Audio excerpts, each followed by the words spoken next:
Rajeshri Venkatraman, reading 120 words English at dictation.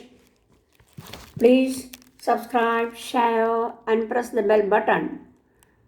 And I request you to transcribe and practice all the dictation 3 or 4 times. Okay, dear friends, it is my privilege once again to welcome you all the 10th annual general meeting of the company today. As the directors report and accounts of your company for the year ended 30th June have been in your hands for some time. I should like with your approval to take them as read. Before I touch on the present economic conditions in the country, I feel it would be helpful as background to refer to some of the points in my speech last year. I had experts certain fears on that occasion and made a reference to the drop in our agricultural output, galloping inflation, growing shortage of working capital, the difficulties faced by textile industry, and last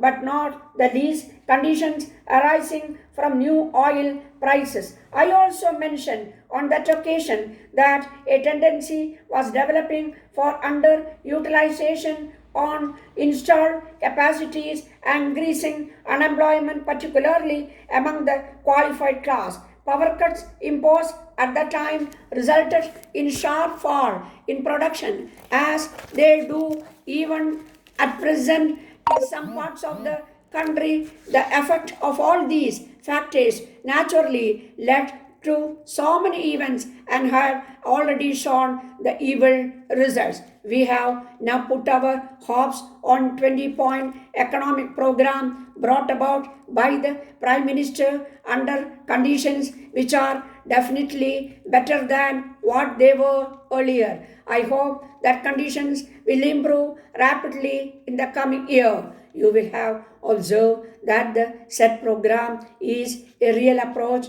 to our economic conditions and lays down for the first approach to our history economic priorities for achieving social justice so that we can confer on weaker sections of the society a hope of better opportunities than the mere privilege of a vote which independence had brought forth for them. Coming now to our own operations, I am sure you are pleased with the result of our company, which have been substantially better than those reflected during the last year. In fact, on the whole, the tire industry has had a successful year. On the whole, the tire industry has of a number of difficulties. This happy position can be attributed to decontrol of price of tires from April and other favorable factors. Excise duty and other indirect taxes which were imposed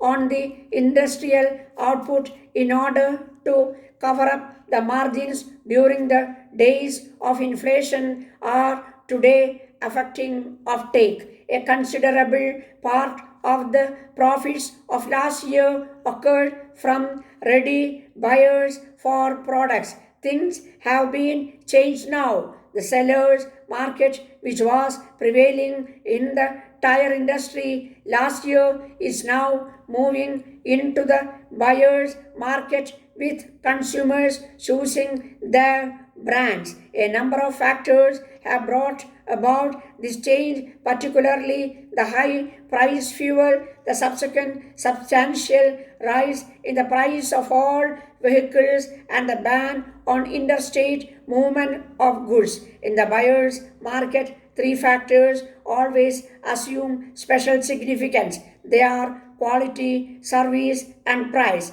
We have always been very particular about the quality, and our policy of quality goes in before the name goes on. Even when there was an acute shortage of almost all classes of tires remains unchanged. I'm happy to say that our product is not only received well at home but has also found ready acceptance in the overseas markets. I have great confidence that the stress we thus place on quality will stand us in good thread. Service, either sales for consumers, satisfaction has always been our guiding line. On prices consistent with our cost, we have come to levels at which margins we realized last year are no longer available to us,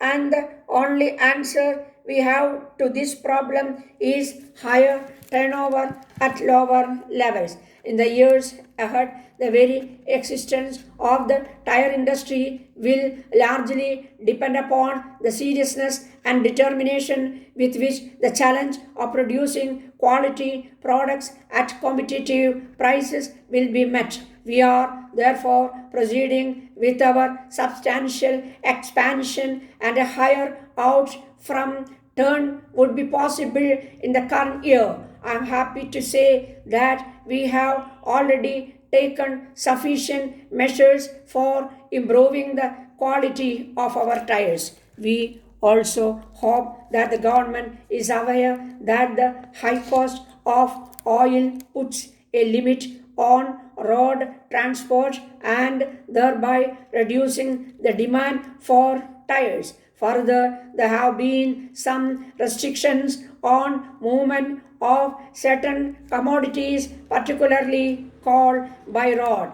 We are sure that the government will remove all these restrictions earlier. As a matter of fact, in the 20th program, full scope is given for promotion of road transport, and for the first time in the history of the country, national permit scheme for road transport finds a place in our economic system. I hope that the scheme would be implemented without delay so that the road transport can continue to play an important role in the future development of our country.